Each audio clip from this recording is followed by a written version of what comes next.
with the different generations of people, they want to be reached out to differently. So you need to cast a wide enough net with whether you're doing text, chat, calling, emailing. We have and have used pretty diverse contact strategies that we have developed over time, but Ben Shore on our team actually made a good point the other day, and he said, in the marketplace that we're in today, who are we to say no when a company is wanting to test into or try different things? And I think in this environment, especially at this time, taking a look at what you've done with your contact strategy and testing into new things, now is like the optimum time to do it, because everybody's having a difficult time just getting people on the phone or engaging with consumers.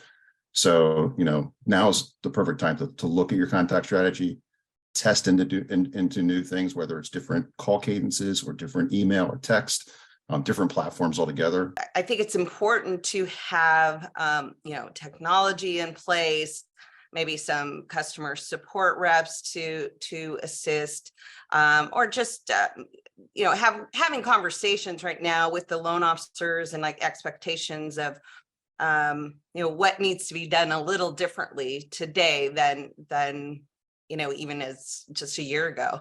And so I think that, this is a great time. It's as a marketing person working directly with the loan officers, it's difficult to take time away from their day. And right now, because it's not crazy busy, this is a good time to, work with them, see what they need as far as tools, how they're scheduling their days, right? Some loan officers make their call times in the afternoon, some in the morning. If you have resources currently or technology that can assist in their downtime and, specific to a loan officer or a group, I think right now it's critical to analyze that and see what changes can be made or adjustments can be made while the loan officers actually have some downtime, because it's very unique that they have any downtime and can give you input.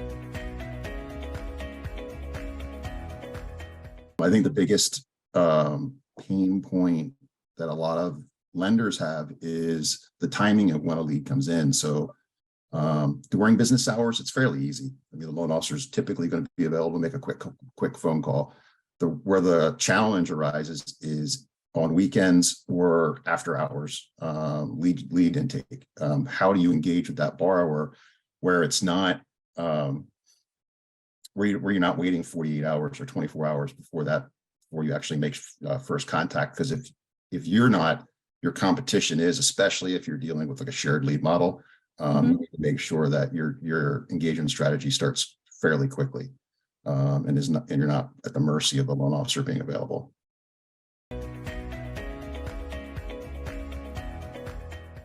I use that group as kind of just warming up the lead for the loan officer, so that, if there's any initial, angst from the customer's perspective, or they hang up on them, you're not throwing the loan officer's day off by that. I know they say that it doesn't bother them, but it's just, let them be spending time on what they, on selling and learning the products. And it's, so I like having somebody in the front to do that. And, from a compliance perspective, I've seen when I consult both camps where you have, the kind of the juniors or the customer support are licensed, so they can get some basic information.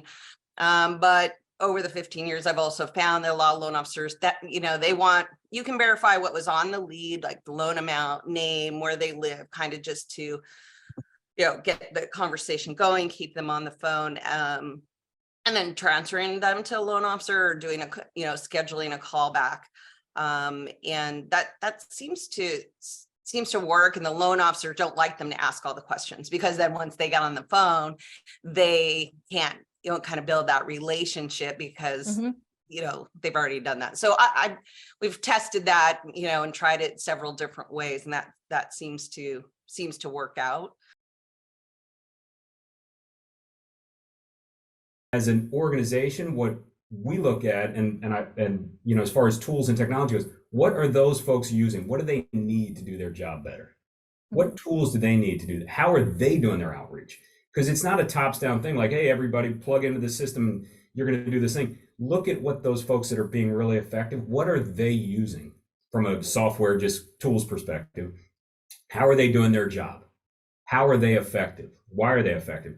And then you have a chance to really now build your technology stack around that and around the tools that service those producers and service the way they work and the way they operate. Technology solves a ton of problems, but again, it's back to like identifying the right problem, making sure that you're solving problems. And my perspective is look at what your top producers are doing and help them solve their problems, and then bring technology into scale that solution. The biggest thing is we have to get our customers away from the fraud. And so if you're not checking for that, if you're not investing into upfront, and I'm going to shamelessly pitch Active Prospect, people don't understand what we do. They think that all we are is for TCPA. And that is just a wonderful thing. And it's your seatbelt, and that's great. But I could really care less about it.